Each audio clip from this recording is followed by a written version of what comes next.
Have a quick nickel, like here's a nickel, soon, quick, or would you rather wait maybe a week or two for a dime?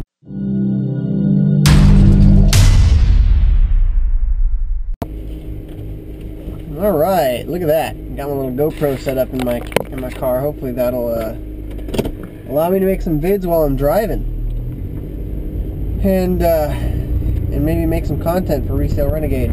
Anyways, I just wanted to take this time to do a little bit of vlogging, and since I'm going to the store right now, I'm going to get some envelopes to mail off some gold, and I thought that it might be a good time to talk to you guys a little bit. I just wrote a post last night. Actually, it's scheduled. It's not up on the blog yet. You guys check the blog out, resalerenegade.com.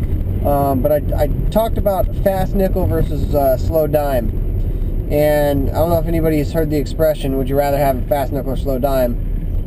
But basically what it's talking about is would you rather have a quick nickel, like here's a nickel, soon, quick, or would you rather wait maybe a week or two for a dime? You know, you could have twice your money in twice the time. How about that?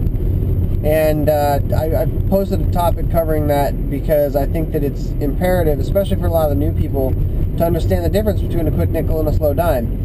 And I see a lot of people that are just new to the business, new to reselling, that get involved and they want to make that slow dime. And they don't want to make it slowly necessarily, but what they do is they price themselves in a bracket that is the slow dime price bracket.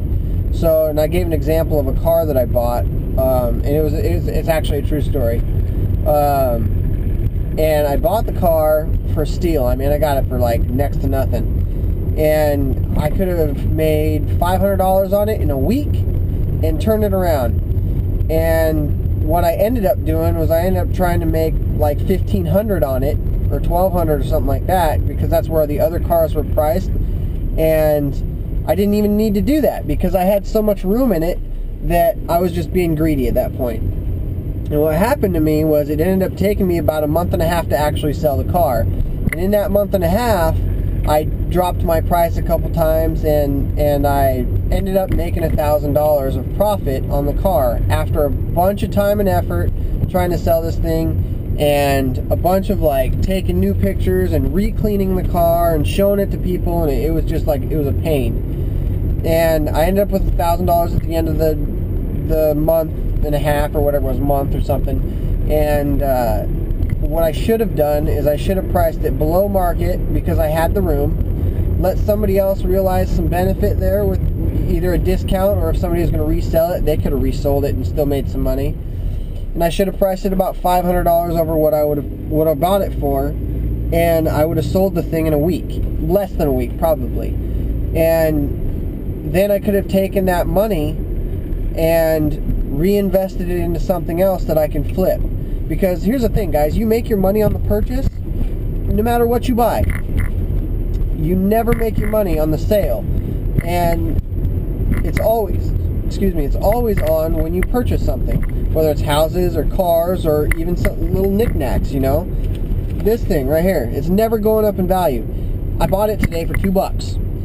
It's a little air compressor, and it's probably $10 or $15, but it won't ever go up in value. In fact, the longer I wait to sell it, the less it's worth. And so I would rather make $5 on that tomorrow than hold out for $15 in 3 weeks, because I can take that $5 that I made on it tomorrow and I can turn that into another $2 item that I make $5 on, and that into another $2 item that I make $5 on. And obviously you shouldn't be focusing on $2 items for your business, but the point is that the faster you turn your cash over, the faster your business grows. And while there are some people out there that have built a successful business on buying expensive items that take 6 months to a year to sell, but when they sell they make a lot of money, there are people out there that have built successful businesses on that. And you will too eventually when you have the bankroll to let yourself sit for 6 months without getting a paycheck. But in the meantime, when you're starting up, it's all about the quick nickel, the fast nickel, whatever you want to call it. because the faster you turn your cash over, the faster you're able to buy something else to turn your cash over, and the more money you make. And another trick too, this is just like off topic a little bit, the longer you can resist taking a paycheck from your business, the faster your company will grow too. And that sounds logical, and I know people have bills to pay and stuff, but the biggest mistake that I see people making, the second biggest mistake I guess, that I see people making is they'll take a $100 item that they bought for $100 items. Maybe it's worth $250, $200, something like that. They'll take that $100 item and they'll sell it for $200, and then they'll take $100 and they'll put it in their pocket and go spend it on whatever, and then they'll have $100 to reinvest. And you can double $100 all you want, but you'll only ever make $100 from doubling $100. Now, if they took that $200 and instead of putting that $100 in their pocket, they put $200 into a product that they could turn for $400, or $200 products that they could turn each for $200. Either way, if they doubled their money again, now they got $400. And if they took that $400 and they doubled it again, they got $800. You know, it takes 29 times to double your money before you become a millionaire. If you can hold out and you can double your money each time, obviously this is just theoretical. If you can double your money each time, it only takes 29 times to double your money before you hit the $1 million mark.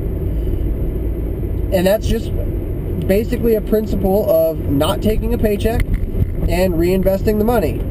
And that's all there is to it. So, two things. Quick nickel, always take the quick nickel. Second thing, resist taking a paycheck, or at the very least take as small a paycheck as you can possibly afford to take and reinvest every penny back into your company. And those are the fastest ways to grow your business. As soon as you get to a level that you're talking about, you got $3,000 to $5,000 in the bank, maybe you start taking a little regular paycheck. For me, I'm not taking a paycheck until I get $50,000 in the bank. Because when I've got an operating budget of $50,000, that affords me the ability to pretty much go buy anything that I want to buy that I can flip. Because not a whole lot of people have $50,000 cash that they can use to buy something. And when you start getting into those upper echelons of products that are, you know, maybe classic cars that are worth more, nobody wants to sit there and wait for you to have a loan. You know, for a buyer to go get a loan, especially on a classic car or a niche car object type thing. If I show up with cash, I'm getting that buy price down, and that's where you make your money, is on the buy. You always make your money on the purchase.